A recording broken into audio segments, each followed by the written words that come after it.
Commerce അച്ചീവേഴ്സിൻ്റെ പുതിയൊരു വീഡിയോയിലേക്ക് സ്വാഗതം. കേരള സർവകലാശാല ഡിഗ്രി അഡ്മിഷനുമായി ബന്ധപ്പെട്ട ലേറ്റസ്റ്റ് അപ്ഡേറ്റ് ആണ് ഈ ഒരു വീഡിയോയിൽ ഉൾപ്പെടുത്തുന്നത്. അപ്പോൾ കേരള സർവകലാശാലയുടെ ഡിഗ്രിയുടെ സപ്ലിമെൻ്ററി അലോട്ട്മെൻറ്റ് എന്നാണ്, അഡ്മിഷൻ എങ്ങനെയാണ്, അതിൻ്റെ ഡീറ്റെയിൽസ് ആണ് നമ്മൾ ഈ ഒരു വീഡിയോയിൽ പറയുന്നത്. അപ്പോൾ നമ്മുടെ ചാനൽ ആദ്യമായിട്ടാണ് കാണുന്നതെങ്കിൽ നമ്മുടെ ചാനലിടുന്ന വീഡിയോസൊക്കെ നിങ്ങൾക്ക് യൂസ്ഫുൾ ആയി തോന്നുകയാണെങ്കിൽ ഇപ്പോൾ തന്നെ ഒന്ന് സബ്സ്ക്രൈബ് ചെയ്യുക, തൊട്ടടുത്തുള്ള ബെല്ലൈക്കൺ കൂടി ഒന്ന് എനേബിൾ ചെയ്യുക. അപ്പോൾ സബ്സ്ക്രൈബ് ചെയ്ത് കഴിഞ്ഞാൽ നമ്മളിടുന്ന എല്ലാ വീഡിയോസും ലേറ്റസ്റ്റ് അപ്ഡേറ്റും നിങ്ങളിലേക്ക് നോട്ടിഫിക്കേഷനായിട്ട് എത്തുന്നതായിരിക്കും. നിങ്ങളുടെ ഒരു ഡിഗ്രി അവസാനം വരെയുള്ള എല്ലാ അപ്ഡേറ്റും നമ്മുടെ ചാനലിൽ അപ്ലോഡ് ചെയ്യുന്നതായിരിക്കും.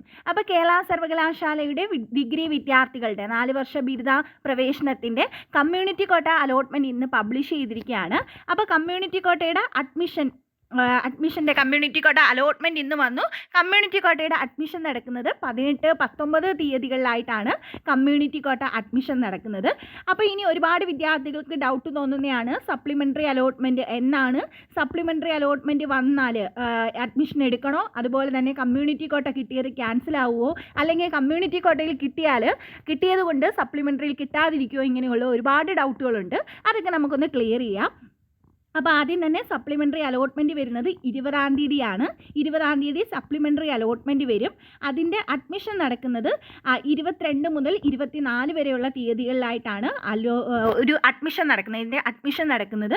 അപ്പോൾ ഇപ്പോൾ ഒരു സപ്ലിമെൻ്ററി അലോട്ട്മെൻറ്റിൻ്റെ മാത്രമേ ഡേറ്റ് വന്നിട്ടുള്ളൂ. അപ്പോൾ ഇനി സപ്ലിമെൻ്ററി അലോട്ട്മെൻറ്റ് ഉണ്ടോ എന്നൊക്കെ അത് കഴിഞ്ഞിട്ടേ നമുക്ക് അറിയാനായിട്ട് സാധിക്കത്തുള്ളൂ. അപ്പോൾ ഇന്ന് കമ്മ്യൂണിറ്റി കോട്ട അലോട്ട്മെൻറ്റ് വന്നിരിക്കുകയാണ്. അതിൻ്റെ അഡ്മിഷൻ എടുക്കുന്നതാണ് 18, 19 തീയതികളിലായിട്ട് എടുക്കുന്നത്. അപ്പോൾ ഒരുപാട് വിദ്യാർത്ഥികൾക്ക് ഇനി ഡൗട്ട് വരും, സപ്ലിമെൻ്ററി അലോട്ട്മെൻറ്റ് വന്നാൽ അഡ്മിഷൻ എടുക്കണോ എന്നുള്ളതൊക്കെ. അപ്പോൾ സപ്ലിമെൻ്ററി അലോട്ട്മെൻറ്റിൽ പുതുതായിട്ട് ഓപ്ഷൻ കൊടുത്തിട്ടുള്ള വിദ്യാർത്ഥികൾ, അതായത് ഓൾറെഡി പെർമനൻറ്റ് അഡ്മിഷൻ എടുത്തു, കിട്ടിയ കോളേജ് താല്പര്യമില്ലാത്തതുകൊണ്ട് ഒരുപാട് വിദ്യാർത്ഥികൾ സപ്ലിമെൻ്ററി അലോട്ട്മെൻറ്റിൽ കൊടുത്തിട്ടുണ്ട്. അപ്പോൾ സപ്ലിമെൻ്ററി അലോട്ട്മെൻറ്റ് വരുമ്പം നിങ്ങൾക്ക് പുതിയ കോളേജ് കിട്ടുകയാണെങ്കിൽ നിർബന്ധമായും നിങ്ങൾക്ക് പുതിയ കോളേജിൽ അഡ്മിഷൻ എടുക്കേണ്ടതായിട്ട് വരും. ആ പുതിയ കോളേജിൽ, പഴയ കോളേജിൽ നിന്ന് TCയും സർട്ടിഫിക്കറ്റും എല്ലാം വാങ്ങി പുതിയ കോളേജിൽ അഡ്മിഷൻ എടുക്കേണ്ടതായിട്ട് വരും.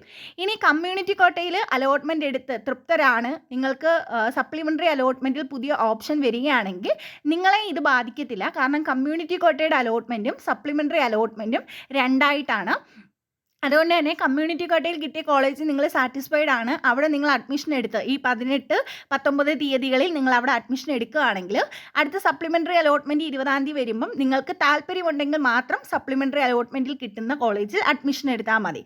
പക്ഷേ ഓൾറെഡി അല്ലാതെ മെറിറ്റ് സീറ്റിൽ അഡ്മിഷൻ എടുത്ത വിദ്യാർത്ഥികൾ ഹയർ ഓപ്ഷൻ കൊടുത്തിട്ടുണ്ട്. പുതിയ ഓപ്ഷൻസ് കിട്ടിക്കഴിഞ്ഞാൽ നിങ്ങൾ എന്ത് ചെയ്യണം, പുതുതായിട്ട് വരുന്ന കോളേജിൽ നിർബന്ധമായും അഡ്മിഷൻ എടുക്കേണ്ടതായിട്ട് വരും. അത് നിങ്ങൾ 22, 24 തീയതികളിലായിട്ട് അഡ്മിഷൻ എടുക്കേണ്ടതായിട്ട് വരും. അതുപോലെ തന്നെ ഇതുവരെയും കിട്ടാത്ത വിദ്യാർത്ഥികൾക്കും ഇത് തന്നെ ബാധകമാണ്. കിട്ടാത്ത വിദ്യാർത്ഥികൾക്ക് ആദ്യമായിട്ട് കിട്ടുകയാണെങ്കിൽ നിങ്ങൾ യൂണിവേഴ്സിറ്റി ഫീസ് അടയ്ക്കേണ്ടി വരും. SC ST കാറ്റഗറിയിൽ വരുന്ന വിദ്യാർത്ഥികൾ 930 രൂപയും ജനറൽ കാറ്റഗറിയിലുള്ള വിദ്യാർത്ഥികൾ 1850 രൂപയാണ് യൂണിവേഴ്സിറ്റി ഫീസായിട്ട് അടയ്ക്കേണ്ടത്. അപ്പോൾ സപ്ലിമെൻ്ററി അലോട്ട്മെൻറ്റുമായിട്ട് ബന്ധപ്പെട്ട എല്ലാ ഡീറ്റെയിൽസും നമ്മുടെ ചാനലിൽ അപ്ലോഡ് ചെയ്യും. സപ്ലിമെൻ്ററി അലോട്ട്മെൻറ്റ് വരുമ്പോൾ തന്നെ നിങ്ങൾക്ക് ഇൻഫർമേഷൻ ചെയ്യുന്നതായിരിക്കും. അപ്പോൾ നെക്സ്റ്റ് ഒരു വീഡിയോയിൽ കാണാം. താങ്ക്